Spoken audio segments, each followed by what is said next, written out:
Okay, let's try this again. This video to show a 10-pin controller,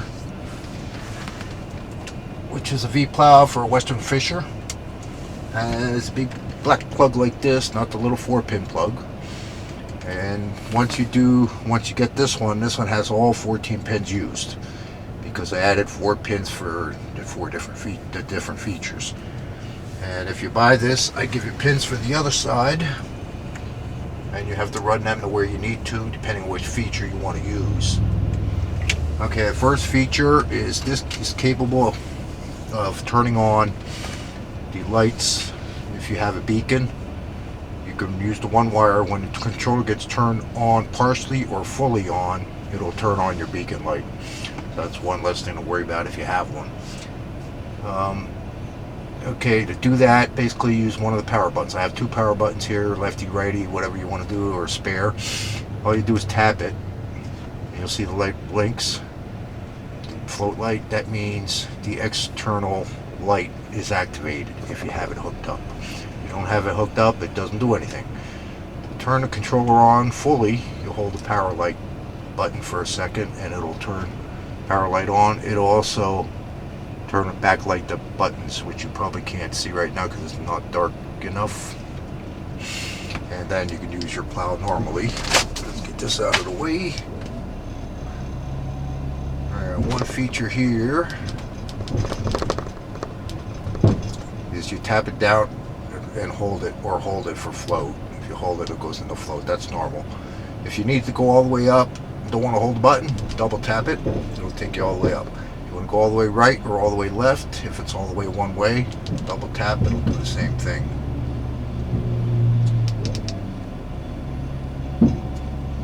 Or you could just usually move it as far as you want, so it doesn't need much. Okay, one feature here that's a little weird, but it might help in sometimes, is a shake feature, which shakes your plow to get the snow off of it. If the plow's down a little bit, or even if it's not, it'll put the plow in the raise and then just shake it up a little. Alright, now the main feature is the auto plow. This one you have to run wires from the reverse if you want it to go up and down automatically with your shifter. And you can take that from your reverse lights all the way in the back, or you can take it from a rear view, a backup camera that gets powered up by the reverse lights. You might be able to tap it into there. Some trucks have something under the fuse box in the hood that you can pick up from, or you can pick up from the transmission neutral safety switch, because that's usually what operates the reverse lights. This is also the case if you're using a stick shift, the old-fashioned stick shift. The transmission's got a switch in there to do the reverse lights. So you would have to run that wire over to where your connector is, and then the up and down auto plow will work. If you want the left and right to work, then you have to run a wire from the left and right lights. If you have the old 10-pin that doesn't have a plow lighting module under the hood, then you'd have to run it all the way to the front lights. If you do have one that has the module underneath, then you just run the wires up and tap it into the blinker lines right there on the module. Alright, how this works is the auto plow has 2 settings. One's for back dragging and one's for regular plowing. The first push on auto will give you the yellow blinking light, and so here in a second, you'll see the plow still up, but when I put it in reverse, it goes into back drag mode. It'll drop back up to where you want to go, get to the end, drive, pull back up to the garage door or wherever you're back dragging from, heading down again. And Meyer has something like this. But what I did is I added a feature which allows you to turn the plow using a blinker. The blinker works the same way as the controller. If you double tap it, it'll go all the way left, or double tap, it'll go all the way right.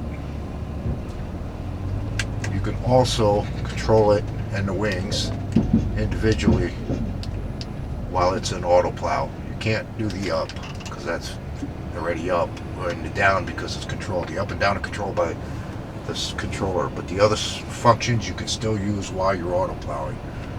There's Second feature is a regular plow mode. If you have it in drive and you hit auto, you'll see it drops it into float mode because it's in drive, and that's you're going to be pushing snow forward, so you're going to want to, and when you're back up, it's going to raise your plow so you get back where you want to be.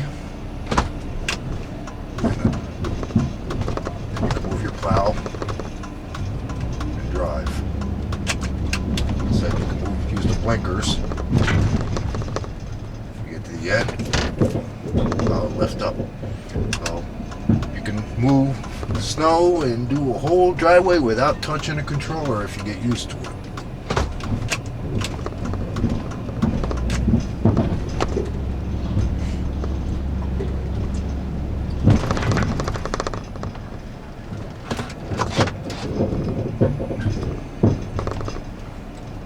And to get it out of auto, you just tap the auto again and hit the up, and then you can do your regular motions. Again, auto's got two modes, which is a back drag mode and a regular mode. Back drag gives you just a regular light. That's, we're assuming we're in park now. And then when you hit the second one, usually you'll get the down. If you're already in reverse, it won't drop like that when you hit the second mode. Alright, that's basically covers the basis of how it works and what they do.